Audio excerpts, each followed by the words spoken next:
Dr. Steve Perry on No Dumb Questions. KDQ. Real questions, real people. Waiting on you, babe.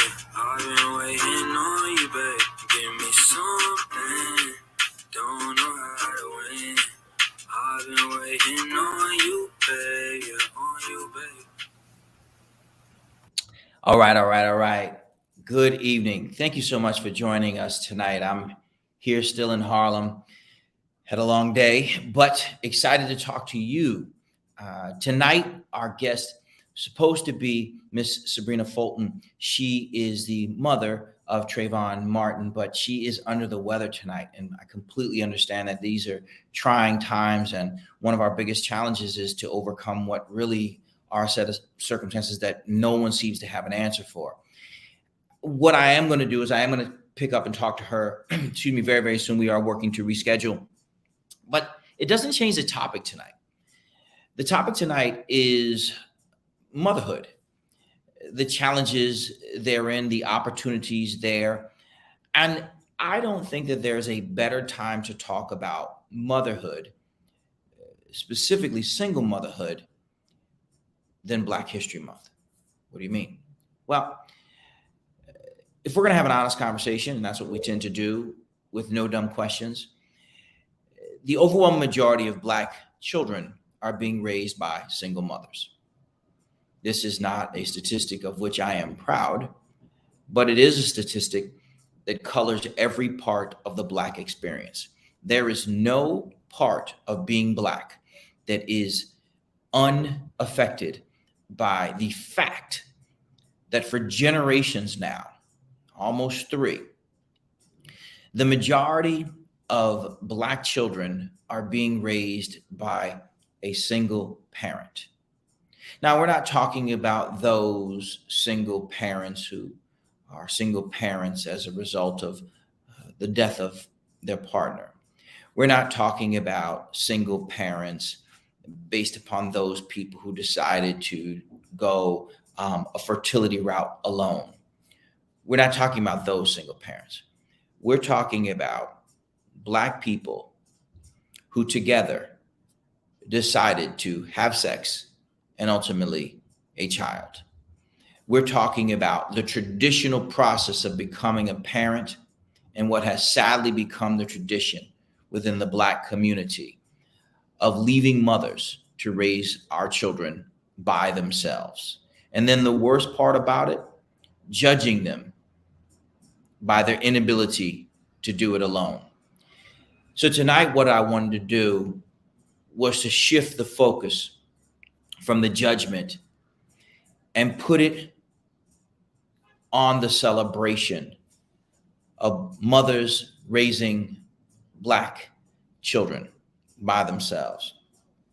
In my line of work as an educator in urban centers, I almost know that when I'm calling home to talk to a parent about a child, I am not likely to talk to a dad.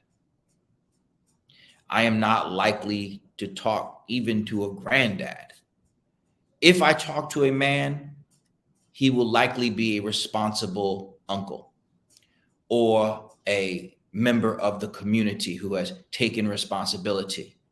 But the biological father, rarely part of the picture. And we can have a conversation about the impact of slavery on many things. And we could even have a conversation about the impact of slavery on the Black family. I wouldn't disagree with those implications. But it wasn't until the early 70s that this phenomenon of single parenting really started to take shape within the Black community, because prior to that, the majority of Black children were being raised in 2-parent households. And it's at least 2 parents, because in many cases, multiple generations lived in the same house.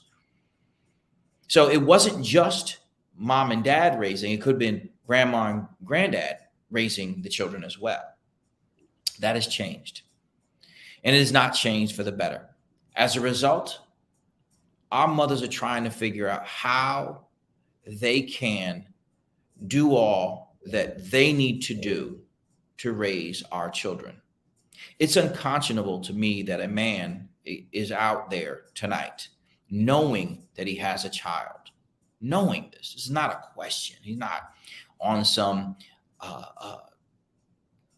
paternity show. He is a person who is fully aware of the fact that an entire human is out there tonight, and he is playing no meaningful role in their lives. This is the scourge of our community. These men who are so glib as to absolve themselves from the responsibility of raising our children are the reason why the backs of these sisters are being broken. They're the reason why they're working 2 jobs. They're the reason why their health suffers. They're the reason why our children are kicking their way through the darkness of childhood in mostly urban centers. It's because there are men who know goddamn well they have kids and they're not taking care of them. It's not an income issue, because I know college educated Black men who ain't taking care of their kids. Oh, but wait, don't overgeneralize. Okay, I'll just follow the data. There are more children who are African American being raised by women than there are children who are African American that are being raised by men alone. Oh, but the courts are the reason why. Nope. Your Black ass decides you don't want to raise your kids. Well, you know, the mothers, the baby's mothers, they act. If you think that your child's mother is crazy and you leave your child with this person who you believe to be crazy, then you are crazy. Yeah, but you don't understand how hard it is. I'm married now almost 25 years. I understand more than you will ever know how hard it is to be in a relationship. I understand in ways that you could only imagine because you dipped out. I'm not asking you to be with the mother. I'm just saying, carry your Black ass home to take care of the kid. That's all I'm saying. I'm saying you don't have to talk to her at all. Drop the child off at your mother's house. You go get the kid from your mother's house. So y'all never even have to see each other. But that's not it for you. That's too complicated. That's too hard for you. You got too much ego. You just go off and start over.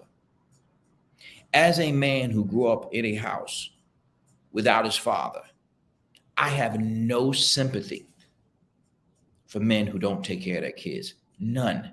But I have all respect for those sisters who stand up and take the responsibility, because they can do the same thing.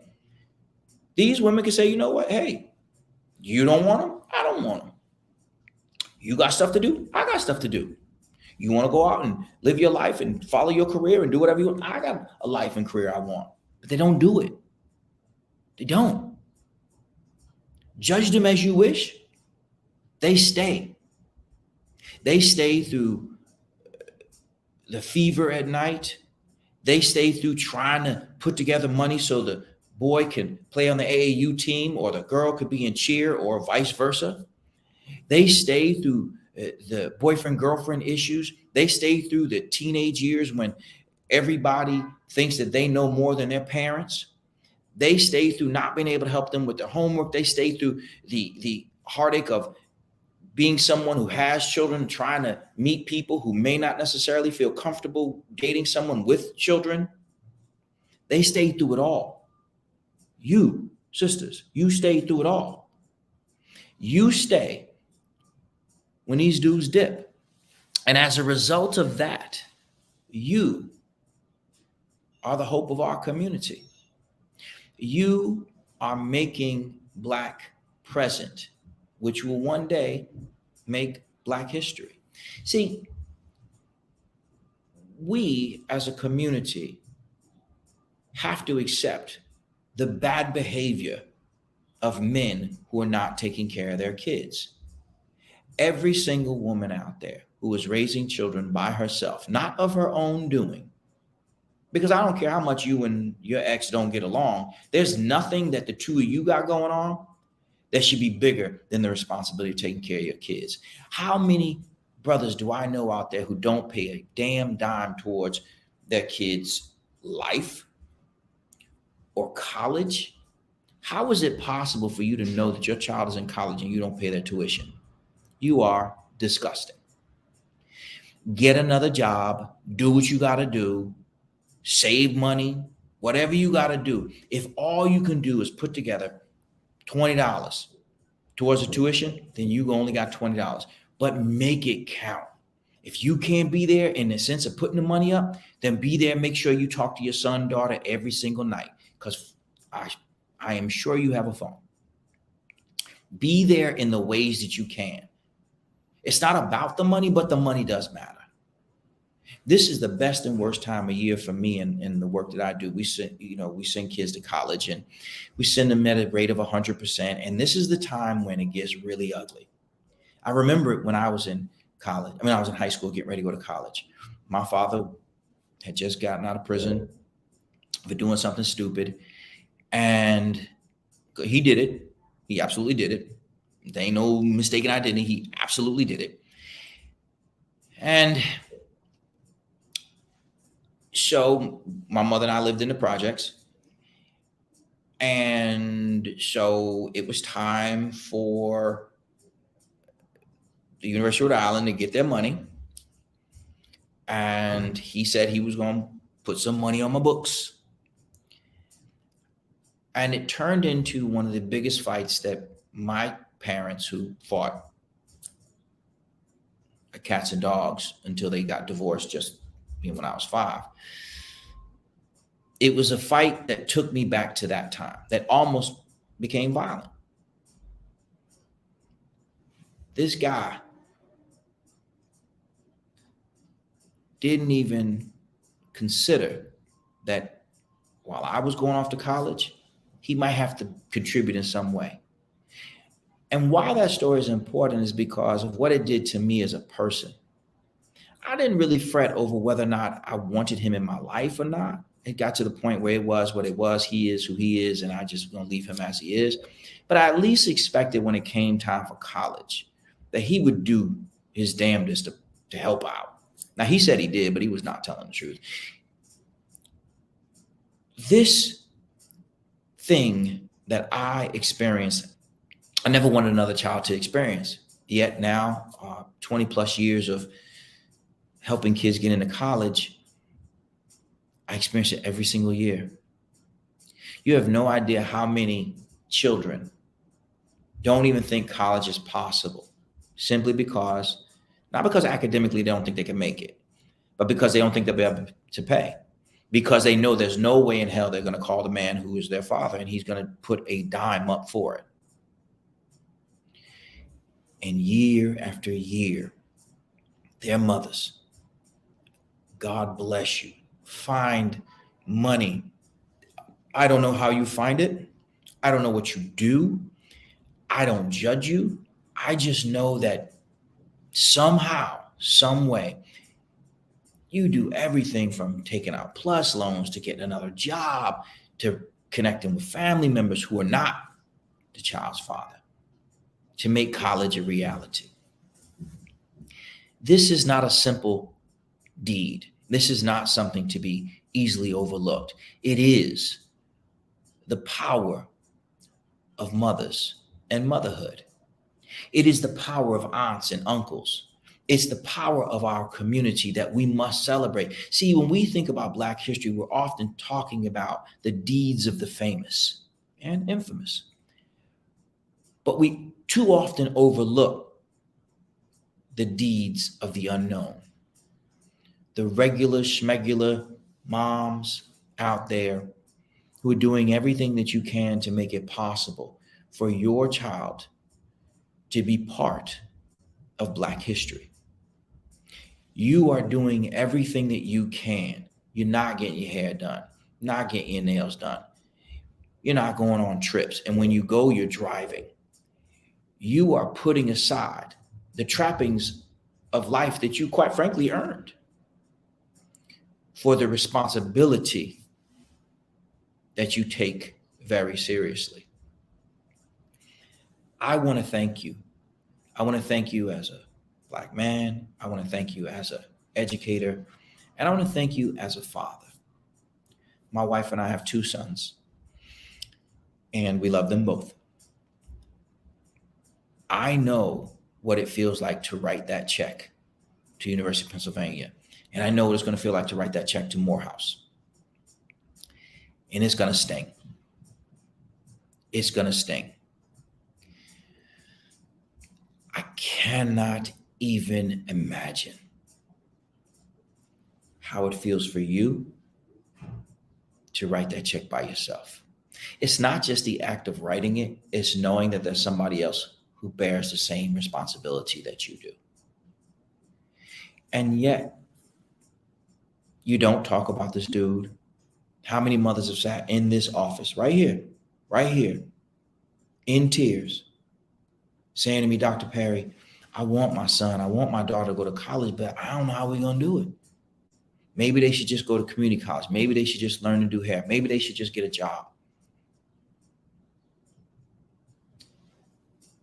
How hard it is for me to get them to even consider, maybe you should reach out to him. He ain't going to do nothing. Brothers, it is not okay. I am not here to make you feel comfortable with your bad deeds. I am not here to get you to reconcile with your children's mothers. I am here to engage you as your brother and remind you of your responsibility. If you ain't got it, go get it. If you have other bills, keep in mind that she does too. This is our responsibility. This is what we're here for. This is what a parent does. We do all that we can to make it possible for our children to live out what it is that their talents should allow them. And if college is theirs, then you got to be there. So sisters, I'm saying this to you, to every single one of you who is taking the time to make sure that your children make it to the next place. Know that your deeds do not go unnoticed. We see you. We don't wait till Women's History Month because we know that Black history is the work of Black women. You are the wind beneath our wings. You are what stands us up in the morning. You are what inspires us at night. You are the high water mark. You are superheroes. Before anybody got caught up in gender issues, you understood that you were going to be the alpha and the omega of the house. You didn't think about whether or not you could be a father to a son. You just knew you had to be the only parent that that young man was going to have. You didn't get caught up in the fact that your teenage daughter got more mouth than a little bit. You understood that that is your responsibility to deal with that. You, mothers, are due all the respect because you, mothers, are doing what we as fathers are not. Until such time as the majority of the children being raised by parents are being raised by men, I am going to call a spade, a duck, and a clown, a clown. Brothers, you got kids, take care of them. In the meantime, sisters, thank you. Thank you so much for all that you've done and will do. Please know that we salute you today and every day. While it may not always be cool when you're in my office and we may not always seem like we get along, just know that I'm here for you. And know that I'm just one of the many men who want to do all that we can. We're volunteers, coaches, we're at your church, we're at your mosque, we're at your synagogue. We're in all the places that you need us to be. We drive 7 passenger vehicles, not because we have 7 people in our family, but because we know that at some point we got to pick your child up. And that's cool because that's what we're here for. We love you. We see you as our sisters. And we thank you for joining us tonight on No Dumb Questions, where we believe that the smartest person in the room is not the one with the best answers, but the one with the best questions. I want to thank you so much for joining me. I promise you, Sabrina Fulton will be joining us, and we'll continue this conversation. We salute you, sisters. Happy Black History Month.